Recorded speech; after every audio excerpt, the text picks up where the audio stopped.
Hello, नमस्कार friends.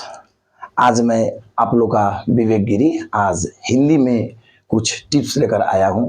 कैसे पढ़ा जाए, कैसे सक्सेस हुआ जाए, आज कुछ मैं आप लोग को टिप्स देना चाहता हूँ।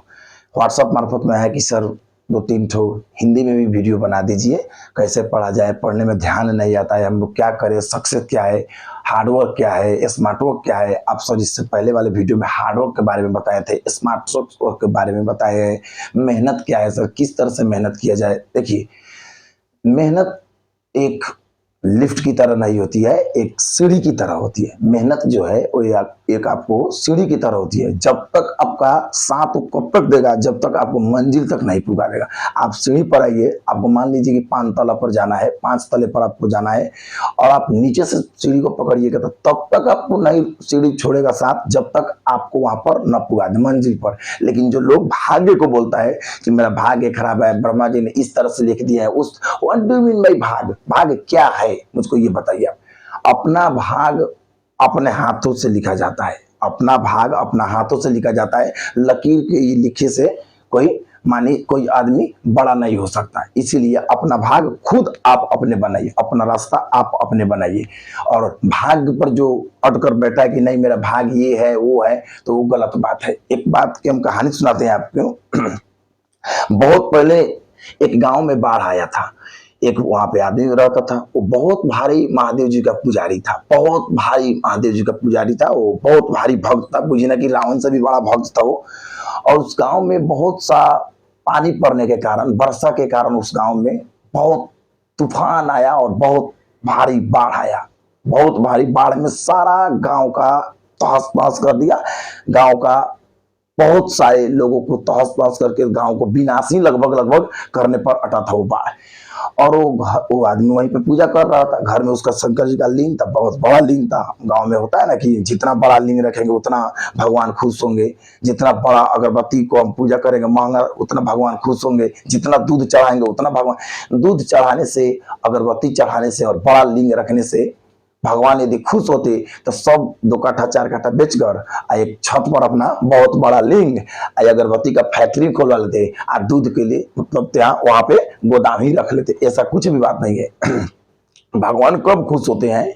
जब आप मेहनत कीजिएगा, मेहनत कीजिएगा, कर्म कीजिएगा, अपने घर में अपने परिवार में अपने माँ बाप को अच्छे से देखिएगा, अपने दोस्तों से मिलकर बात कीजिएगा, सीनियर का आदर कीजिएगा, जूनियर को लव दीजिएगा, रेस्पेक्ट दीजिएगा, किसी की ओर गलत भला नहीं देखिएगा, तब भगवान खुश होते हैं। भगवान मिठाई से, दूध से, अगरबत्ती से और बड़ा होने से ये सब दिखावा है, इसको आप दिखावा बोल सकते हैं। दिखावा के अतिरिक्त मेरे हिसाब से अब अपने अपने होते हैं, मेरे हिसाब से ये सब दिखावा है। जरूरी नहीं कि हम भगवान को प्रसन्न करने के लिए, खुश करने के लिए शालीमार अगरबत्ती ही चढ़ाए, उसके बाद में हम दूध ही चढ़ाए और लड्डू ही चढ़ाए। इस तरह से होता तो सारे लोग 10 कट्ठा 5 कट्ठा बेचकर बहुत बड़ा शिवलिंग और बहुत बड़ा अगरबत्ती का फैक्ट्री बना लेते और भगवान को प्रसन्न करके सारा संसार का खुश और धन वहीं ले जाते, फिर हम लोग आ जाते। इसीलिए और गांव में बाढ़ आने के कारण, उस गांव में बाढ़ आने के कारण सारा घर तहस नहस हो गया। वो आदमी रोप से बैठकर ओम नमः शिवाय बोल रहा था, रोप से था वो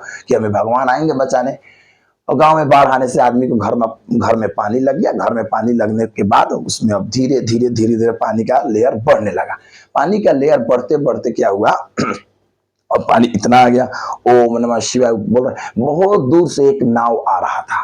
वो नाव पे कोई एक था व्यक्ति, और नाव पर आने के बाद में बोला कि हाथ दो, तो नहीं तुम जाओ, हमें भगवान स्वयं आएंगे बचाने। वो बोल रहा है, उत्रोध में था, मतलब वो पूरा आक्रोश में था कि हमें स्वयं भगवान आएंगे, स्वयं महादेव को आना पड़ेगा हमें बचाने। फिर वो नाव चलेगा, पानी इसका लेयर इतना बढ़ गया। फिर एक नाव आया और बोला कि ये मूर्ख, दो जल्दी हाथ दो, यहाँ पे मर जाओगे, यहाँ पे खत्म हो जाओगे, विनाश हो जाएगा, तुम्हारा अस्तित्व मिट जाएगा।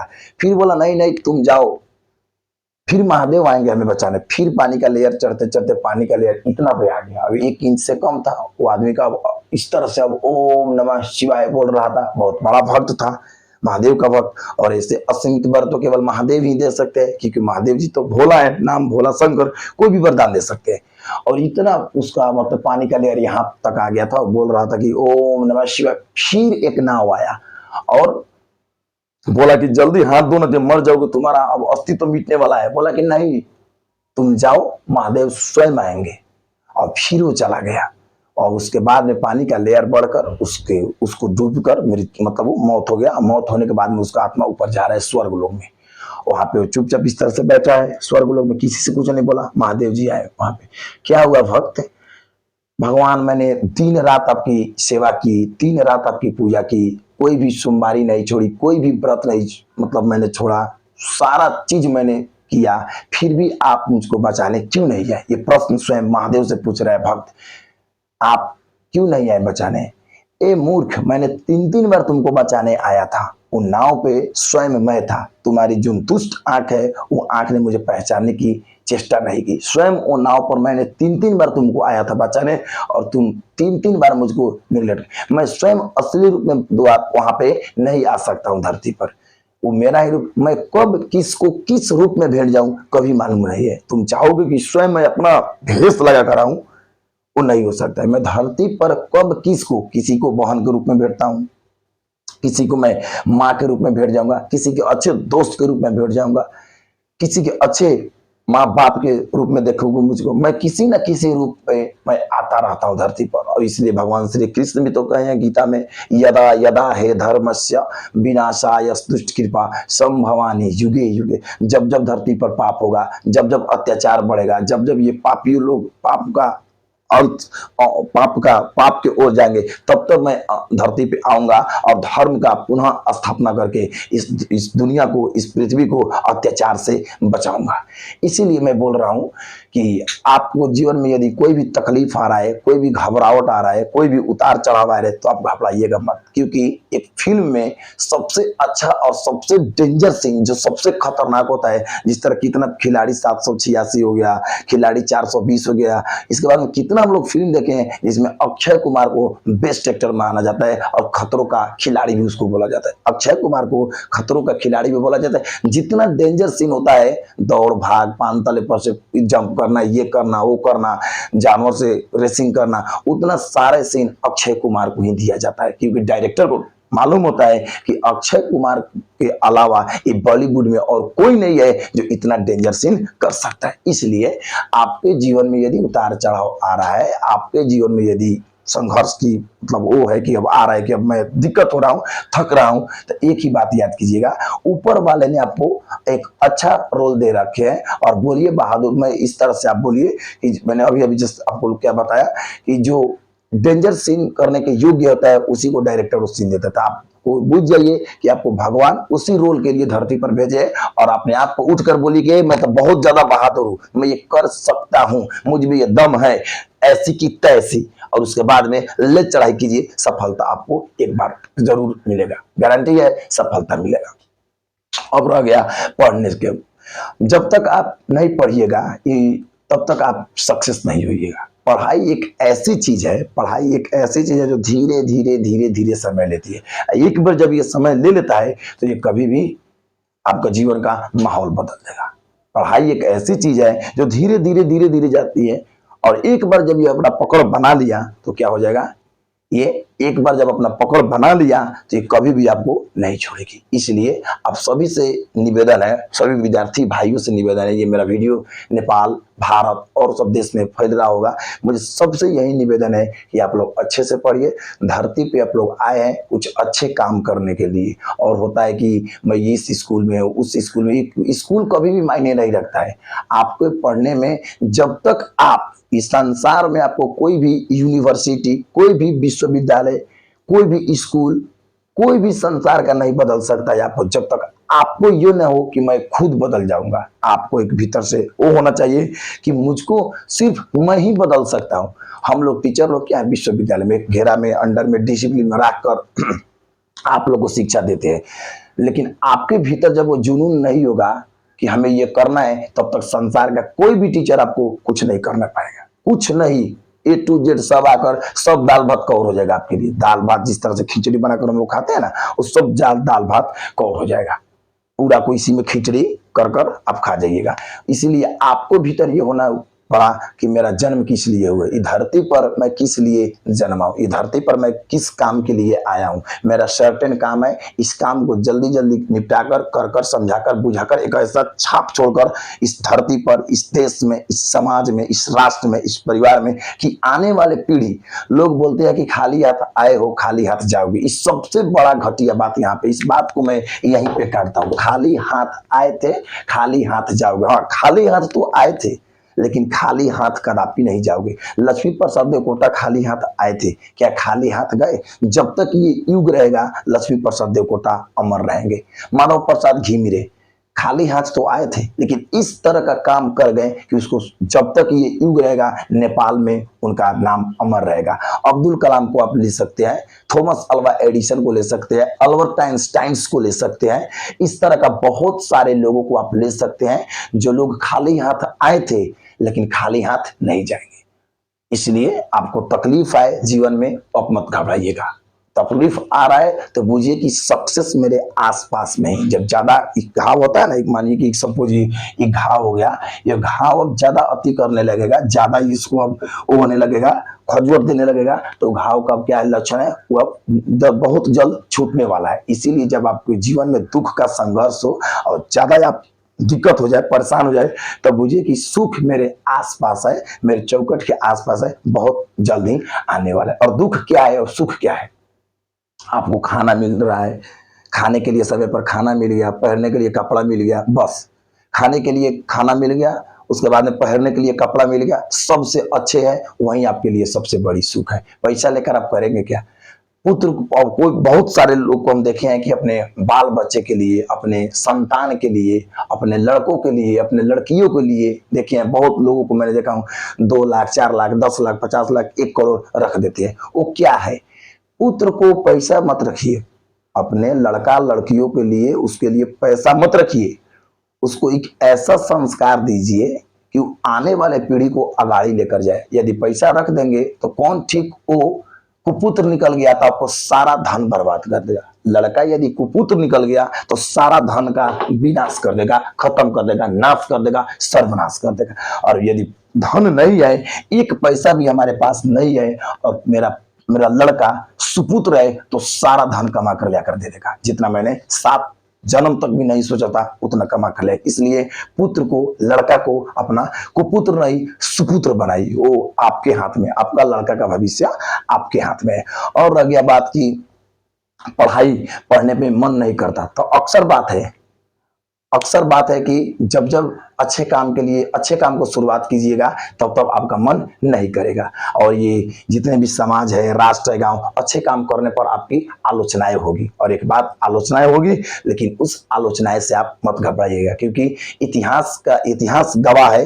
इतिहास ये जिस चीज पर हंसा है उसी ने ये इतिहास रचा है। जिस चीज पर ये जग हंसा है कि ये पागल है, ये कुछ नहीं करेगा, ये मंद बुद्धि का है, इसको स्कूल से निकाल दो, इस कुछ नहीं है, इसको सुनाई नहीं दे रहा है, इस तरह से उसी ने इस दुनिया में इतिहास रखकर सारे को मुंह पर ताला लगाकर इस दुनिया से चले गए। इसलिए खाली हाथ आप आए थे लेकिन खाली हाथ आपको जाना नहीं है। आपको इसी दुनिया में कुछ करके जाना है, सारे के लिए कुछ करके जाना है, अपने परिवार के लिए, अपने देश के लिए, अपने राष्ट्र के लिए और खुद अपने आप के लिए। और दुनिया का सबसे बड़ा साइकोलॉजी जो है ना, ह्यूमन साइकोलॉजी जो हम लोग बोलते हैं, वो ह्यूमन साइकोलॉजी और काउंसलिंग सबसे बड़ा डर है।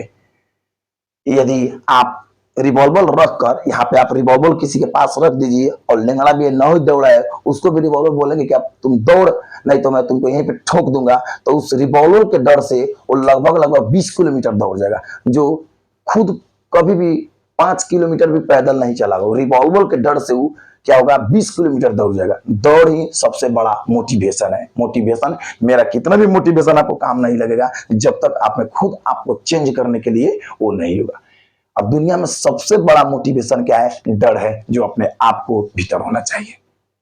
डर यदि आपके भीतर है, अंदर है, तो आपको दुनिया का कोई भी मोटिवेशन काम नहीं कर सकता है। और ह्यूमन साइकोलॉजी को, ये ह्यूमन साइकोलॉजी को तगड़ा रखिए। ये बहुत बार अपने ज्ञानेंद्रिय जो होता है ना, पंच तत्वों से बना हुआ शरीर है, इसमें ज्ञान, इसको आप पकड़ के रखिए, इसको दायां बायां मत करने दीजिए।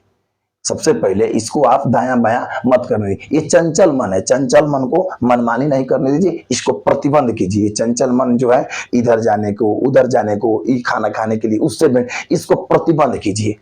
इसीलिए मैंने बोला कि ये ह्यूमन साइकोलॉजी जो है ये सबसे बड़ा है। बहुत पहले की बात है, एक भारत और वेस्ट इंडीज के बीच मैच हो रहा था।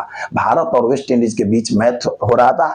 उसके बाद में वेस्ट इंडीज में बहुत सारे तेज गेंदबाज थे और वेस्ट इंडीज बहुत नंबर 1 टीम आया करता था। लगभग 1700 की बात है कि 1800 की, यही उसकी आसपास से बहुत पहले वेस्ट इंडीज और भारत बना West Indies. Waste Indies versus Bharat India का मैच हो रहा था। उस वक्त नंबर 1 टीम थी वेस्ट इंडीज। बहुत लंबा लंबा तो होता है ना, लंबा लंबा काले काले से चार डेंजर बॉल था उसका। और वहां पे West Indies versus India, Kapil Dev थे उस वक्त। एक बार मैच में वेस्ट इंडीज को भारत ने हरा दिया किसी कीमत पे। भारत ने किसी कारण से वेस्ट इंडीज को हरा दिया। अच्छा खेला होगा भारत, हो सकता है कभी बाजी पलट जाती है। वेस्ट इंडीज को लगा कि मुझको ये क्या हो गया। वेस्ट इंडीज को लगा कि ये क्या हो गया, ये क्या हो गया। वेस्ट इंडीज बहुत बहुत बहुत सोचा और बहुत परेशान हुआ।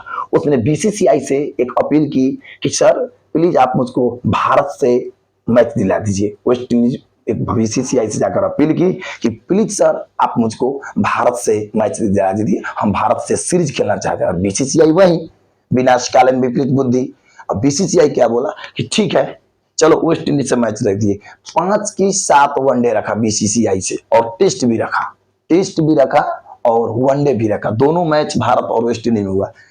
वेस्ट इंडीज कभी जीता था 7 विकेट से, कभी 8 विकेट से। सारा मैच भारत को तहस तहस ऐसी की तैसी ईंट बजा दी वेस्ट इंडीज।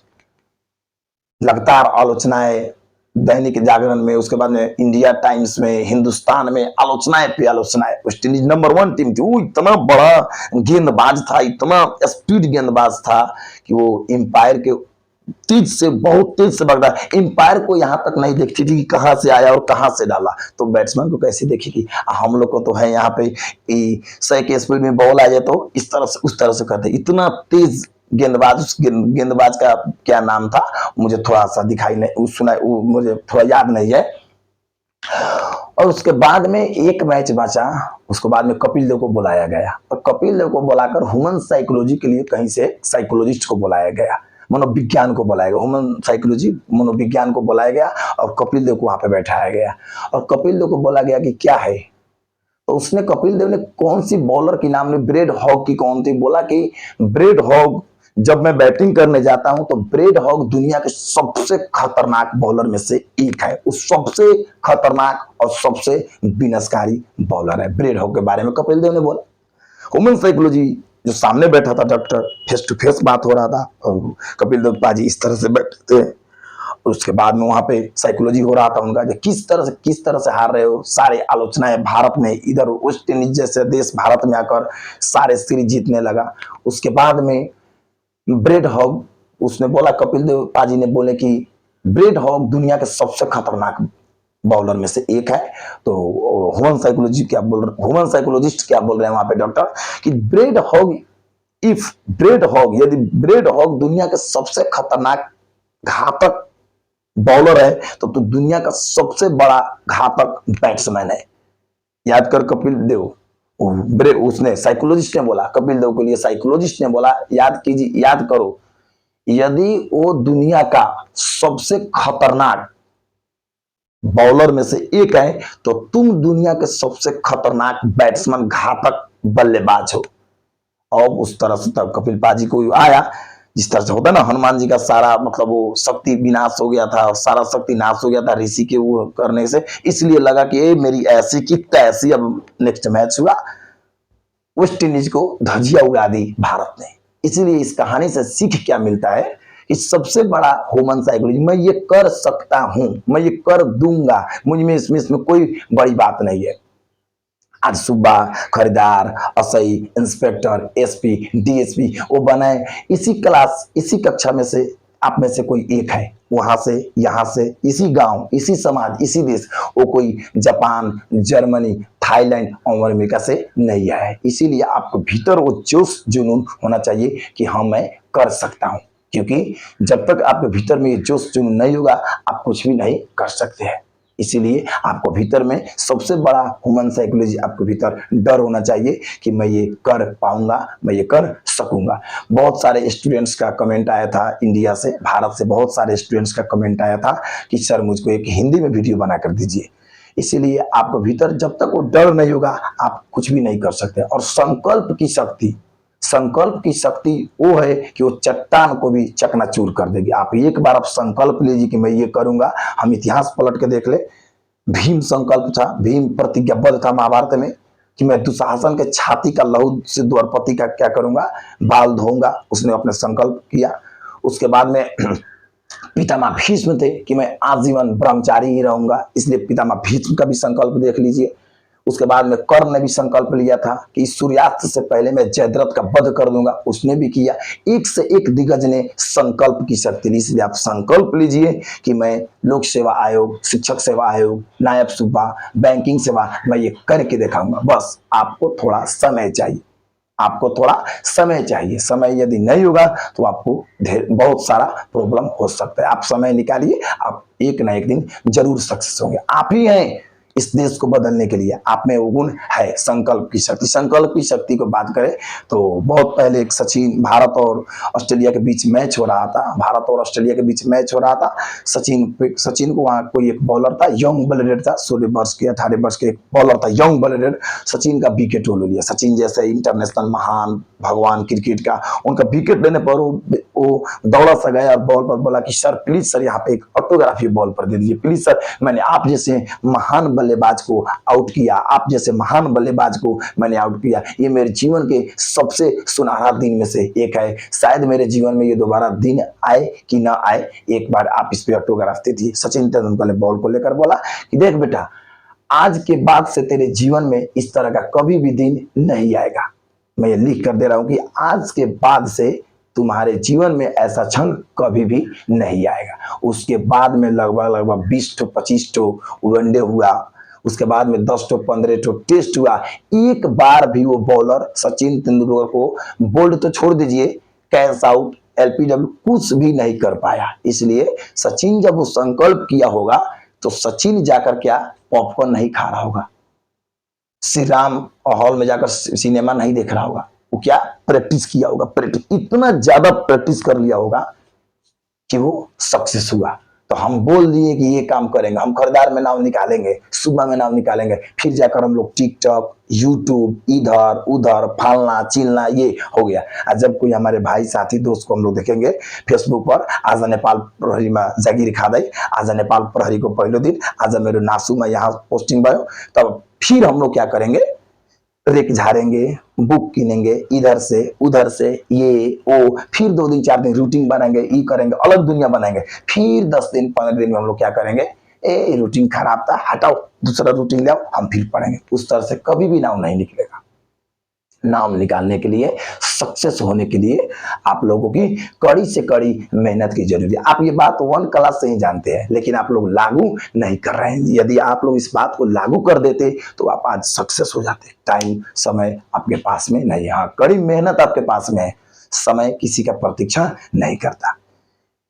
इसी के साथ मैं अभी वीडियो के अंत तक आ गया हूं। इस वीडियो के मार्फत मैं मेरे देशवासी और विदेश में रहने वाले संपूर्ण भाई बहनी विद्यार्थी लोगों को, मैं लड़का लड़की लोगों को क्या जनचेतना देना चाहता हूं, आप मेहनत कीजिए, एक ना एक दिन जरूर सक्सेस होइएगा। क्योंकि सक्सेस करने वाला आप ही में से, आप ही के क्लास में से एक लड़का है, एक लड़की है। इसीलिए आप लोग और सारे टीचर्स वर्ग से भी यही अनुरोध करूंगा, आप लोग इफोर्ट के साथ, एनर्जी के साथ, जोश के साथ, जुनून के साथ क्लास में वो कीजिए। आपको ये बात कहने के अधिकार नहीं है ये गरीब का लड़का है, ये मंद बुद्धि का है, क्योंकि हर एक मंद बुद्धि अल्बर्ट आइंस्टाइन हो सकता है, हर एक मंद बुद्धि थॉमस अल्वा एडिसन हो सकता है, हर एक कबाड़ का लड़का वो कबाड़ का लड़का, वो पानी पौड़ी बेचने वाला, इस तरह करने का लड़का माइकल फैराडे हो सकता है। ये बात जरूरी नहीं है। हर एक कबाड़ के पीछे कुछ इतिहास छुपा होता है। भगवान जो भी काम करते हैं बहुत अच्छे करते हैं। मैं आज भी आप लोगों को ये बात बताना चाहता हूँ 2073 साल से मैंने लोक सेवा की तैयारी की। 73 साल में, यदि मैंने 73 साल में नाम निकाल कर आज सुबह खरीदार असही हो गया होता तो शायद मैं आप लोगों के सामने इस वीडियो में इस दुनिया को प्रवचन, अपना साइकोलॉजिस्ट बात सब, अपना एक सजेशन और मेरे इस टीचिंग का स्टाइल के माध्यम से शायद मैं आप लोग के सामने नहीं आ पाता।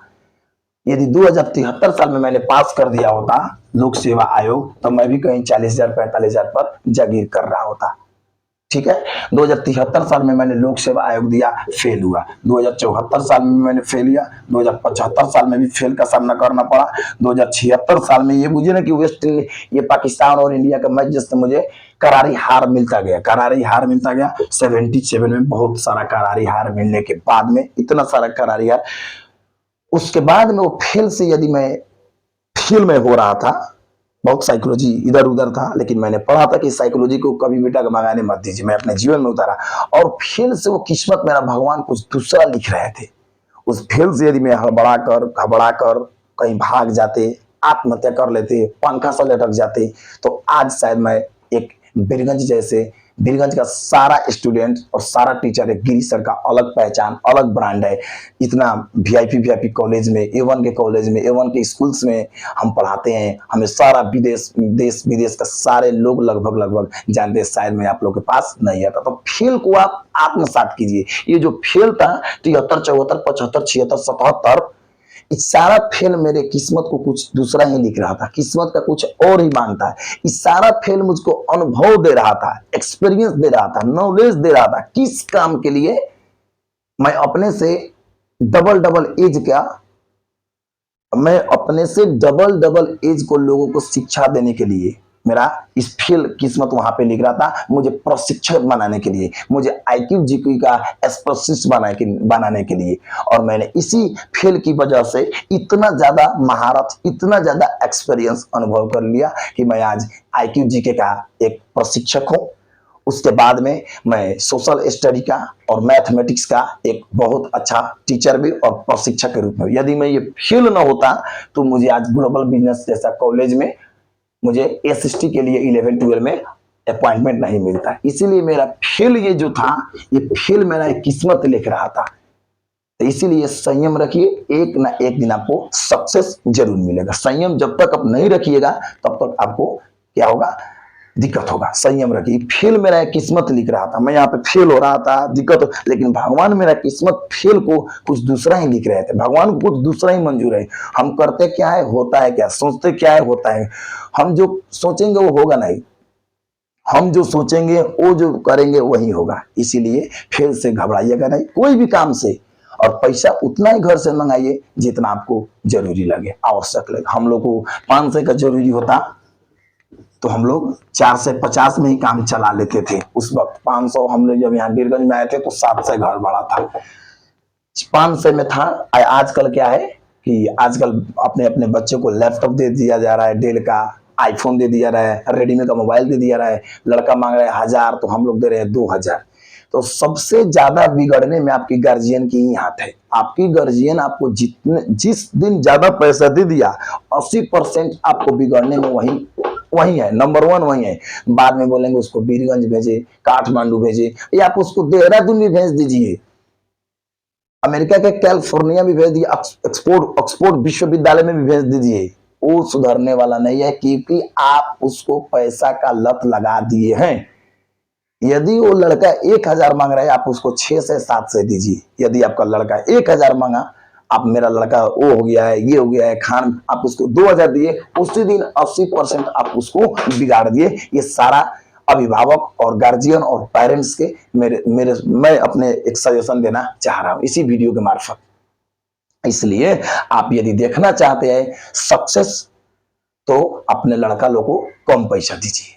मैं नीचे से टॉप करता था अक्सर। मेरा रोल नंबर जब हम क्लास में पढ़ते थे 8 9 10 में, तो 107 स्टूडेंट हुआ करता था, 107 स्टूडेंट हुआ करता था, 107 हुआ करता था। उसके बाद में 100, यहाँ पे 4 5 6 इस तरह से हुआ करता था। 4 5 6 104 104 105 106। मैं नीचे से टॉपर था। मेरा रोल नंबर आता था 106। बहुत ज्यादा मेहनत करते थे, दिन रात एक करते थे, बहुत ज्यादा मेहनत करते थे, तो मेरा रोल नंबर आता था 104। मैं नीचे से ही टॉपर था। मैं क्या था, तो मैं नीचे से ही टॉपर था। मैं कोई खास पढ़ने में वो नहीं था, नीचे से ही टॉपर था। आज मेरे बैच का जितना भी साथी को आप ढूंढिए, कहीं ढूंढना पड़ेगा कि वो कहाँ है। कहाँ पे है, कौन है, कहाँ पे है। अब मुझे आज बीरगंज का लगभग लगभग सारा स्टूडेंट, सारा टीचर्स और सारा कॉलेज लगभग एक विवेक सर को जान रहे हैं। और इसके बाद आप मुझको यूट्यूब पर भी ढूंढ सकते हैं कि मैं कहाँ हूँ। तो जरूरी नहीं है कि आप एकेडमिक क्वालिफिकेशन में आप जीरो भी हो जाइए, उससे मायने नहीं रखता है। असल लाइफ में, रियल लाइफ में आप हीरो होइए। एकेडमिक क्वालिफिकेशन में आपको 80% आई है, क्या हुआ 80%? 80%, 85%, 90% वाले अक्सर आपको बाद में बोलेंगे कि मुझे भी एक बोर्डिंग में लगा दे, मुझे भी एक college. What do you mean भाई लगा दे? जब तुम 80% लेकर आए हो, 90% लेकर आए हो, तो लगा दे क्या? मैं 80% 90% वाले को आलोचना नहीं कर रहा हूं, मैं ये बात बताना चाह रहा हूं कि जीवन में ऑलराउंडर बनकर रहना चाहिए। आलोचना की कोई बात नहीं है, आप ऑलराउंडर बनिए। थोड़ा पढ़ाई पर ध्यान दीजिए, थोड़ा इधर ध्यान दीजिए। अब 90% लेकर आए, 3 रात 24 घंटा में 23 घंटा आप पढ़े, 90% लेकर आए, उसका दिमाग 24 घंटा किताबी कीड़ा ही बन के रहे। वो जीवन का मर्म, उतार चढ़ाव, परिवार का गरीबी, परिवार का दुख, बचपन, उस सारा खत्म कर दिया। किस काम के लिए? अपने पढ़ाई के लिए। अब फिर बाद में कहीं जाएगा तो 20,000, 25,000, 30,000 पर क्या करेगा? जब करेगा। वह किसी को अक्सर बोला है, मुझको भी कितना बार बोला गया है कि विवेक मुझको भी एक कॉलेज दिला दे, एक मुझको भी बोर्डिंग दिला दिए। जब तुम 90% लेकर आए हो यार, तो हम क्यों दिला दे? जाकर तुम खुद खोज लो। तो इसलिए इस दुनिया में स्ट्रगल करना है, बांचना है, तो आपको ऑलराउंडर होना चाहिए। 60% ले आइए, 70% ले आइए, एक समाज में अच्छे व्यक्ति के रूप में आइए, सबसे चीन जानो, सब आपको चीने और आप सबको चीने। मुझ में जिंदा है वो, उसमें जिंदा हूं मैं, ये है ना गाना। इसीलिए मैं बोलता हूं 90% सक्सेस, उसको मार्किंग पर मत जाइए ना आप लोग। कितना मार्क लिया, क्या आपका लड़का अनुशासन है कि नहीं, आपका लड़का को पढ़ने के लिए आ रहा है कि नहीं, आपको लड़का बेसिक काम कर सकता है कि नहीं। वो 90%, 85% या 95% छोड़ दीजिए विदेशों के लोग के लिए, ऑस्ट्रेलिया, यूरोप, जापान के लिए ही छोड़ दीजिए। हम एक सक्षम नागरिक है, एक आम नागरिक है, हम लोग के लिए 80% ही काफी है। लेकिन हमारा लड़का अनुशासन होना चाहिए। आज 90% लाकर भी, 85% लाकर भी आज लड़का लोग क्यों उधर उधर भटक रहा है और क्यों बिगड़ रहा है? गार्जियन ज्यादा, आप लोग से अपील है कि आप लोग ज्यादा बच्चे को तंग न कीजिए, ज्यादा परेशान मत कीजिए, बच्चे को अपना हिसाब से काम करने दीजिए। बोलिए बच्चे लोग को आप बोलिए कि आप 60% में ले आओगे तो ठीक है, एक असल नागरिक बनकर दिखाओ, एक सच्चा बेटा बनकर दिखाओ, एक सच्चा देशभक्त बनकर दिखाओ। मुझे मार्क का पीछा नहीं है। इतना उसको आप टर्चर दे देते हैं कि वो पढ़ते पढ़ते पढ़ते पढ़ते सिर्फ पढ़ाई से ही तालमेल रख रहे हैं। इसलिए मैं 90% से ज्यादा ले आने वाले स्टूडेंट से अपील करूंगा कि आप जीवन में एक ऑलराउंडर बन के आइए। हम लोग कोचिंग में पढ़ाते हैं, उसके बाद में बैचलर का भी बीबीए किया हुआ लड़का लड़की वहां पर कोचिंग पे आते हैं, और जीके के लोग हम लोग बारे में पढ़ते हैं, नेपाल के इतिहास के कितने भाग में वो मालूम ही नहीं है। तो 90% क्या हुआ? वो टॉपर थी। आज भी हम 11-12 में पढ़ाते हैं तो पूछते हैं कि सार्क राष्ट्र का राजधानी कहाँ है, सार्क के बारे में कुछ लगभग वहां पे 80% स्टूडेंट फेल हो जाता है, जबकि उसको एसएलसी में ए आया है। वो कहाँ हो गया? हम मार्क के पीछे क्यों भाग रहे हैं भाई? मार्क क्या है? मार्क के पीछे तो नहीं भागना चाहिए। आज मेरे पास, मैं एसएलसी 68% से हूँ, बैचलर में मेरा 45% था, बैचलर में मेरा 45% था, उसके बाद में मेरा इंटर में 47% था, मास्टर्स में मैं 60% था। मार्क के पीछे तो देखिए, मार्क्स के बाद में आप कंपेयर कीजिएगा तो मार्क में तो मैं जीरो हूँ, एकेडमिक क्वालिफिकेशन में मैं जीरो हूँ। लेकिन अब जाइए देवताल गांव पालिका में, देवताल गांव पालिका के बच्चे से पूछिए कि विवेक गिरी का घर कौन है। हाँ, मुझे वहां पे विवेक गिरी नहीं, मेरा उपनाम वहां पे मोहन जी है। मोहन जी का घर कौन है, मोहन जी कैसा लड़का है, देवताल का बच्चा बता देगा मोहन जी का घर कौन है और मोहन जी कैसा इंसान है। उसके बाद में sunlight +2, global business college, national college, इस सारे कॉलेज में आप जाकर पूछिए, गिरी सर का एक अलग ब्रांड है, अलग स्वाग है, गिरी सर है क्या। तो हम यदि मार्क के पीछे भागते तो आज शायद आप लोगों के सामने हूबहू नहीं होती। इसलिए मेरे जहां तक मैंने 15 साल टीचिंग की है उसके विचार से मार्क कोई चीज नहीं है। मार्क को आप छोड़ दीजिए, आप एक नॉर्मल स्टूडेंट बनकर पढ़िए, आप एक न एक दिन सक्सेस होइएगा और हर एक लड़का कल गिरी सर, खान सर बनकर दिखाएगा। सब में वो दम है, जोश जुनून है। इसीलिए इसी वीडियो के मार्फत मैं आप लोगों को एक बात फिर लास्ट में जानकारी देना चाहता हूं। मेरा यूट्यूब चैनल विवेक गिरी, VIVEKGIRI, मेरे यूट्यूब चैनल विवेक गिरी पर आप कोई भी किस्म का मानसिक समस्या, ह्यूमन साइकोलॉजी जैसी बातें, उसके बाद में मैथमेटिक्स का प्रॉब्लम, उसके बाद में आपको SST में समस्या हो, या कोई भी आपका बात हो, आपका राय हो, सुझाव हो तो मुझे आप मेरे व्हाट्सएप नंबर 98 इस पे आप सुझाव दे सकते हैं। वो अपना प्रश्न जिज्ञासा इस नंबर पे आप दिखा सकते हैं, रख सकते हैं। मैं सारी जिज्ञासाओं को, आपको सारे क्वेश्चंस का आंसर वहां पे देने के लिए आऊंगा। और विद्यार्थी भाई को लिए भी एक सजेशन लास्ट में क्या देना चाहता हूँ, अच्छे से पढ़ो।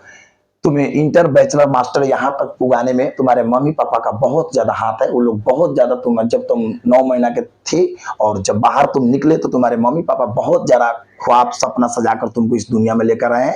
इसलिए बेटा लड़कीबाजी नहीं, पढ़ाई पर ध्यान करो। पढ़ाई पर जब ध्यान करोगे सक्सेस हो जाओगे। अभी इसके पीछे उसके भाड़ में, ये तुम्हारे जीवन के लक्ष्य में कोई भी यदि आ रहा है, संसार का कोई भी तुम्हारे जीवन के लक्ष्य में आ रहा है, उसको हटाकर बिक दो।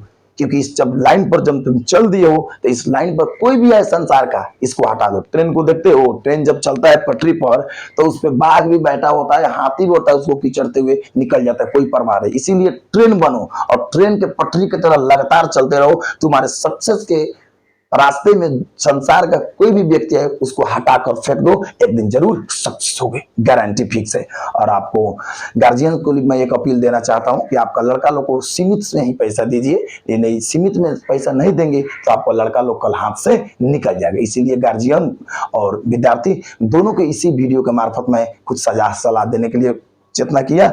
और इस वीडियो में कुछ इधर उधर भाषा मिस्टेक हुआ हो तो मुझको माफ कीजिएगा, क्योंकि आज पहली बार मैंने हिंदी में वीडियो बनाकर सारे देशवासी और इंटरनेशनल लोगों के विदेशों में इस वीडियो को फैलाने की कोशिश कर रहा हूँ। नमस्कार, मैं आप ही का विवेक गिरी। आप लोगों का आशीर्वाद और प्यार से बहुत जल्द ही मैं आगे बढ़ रहा हूँ और बढ़ने की चेष्टा करूंगा। नमस्कार।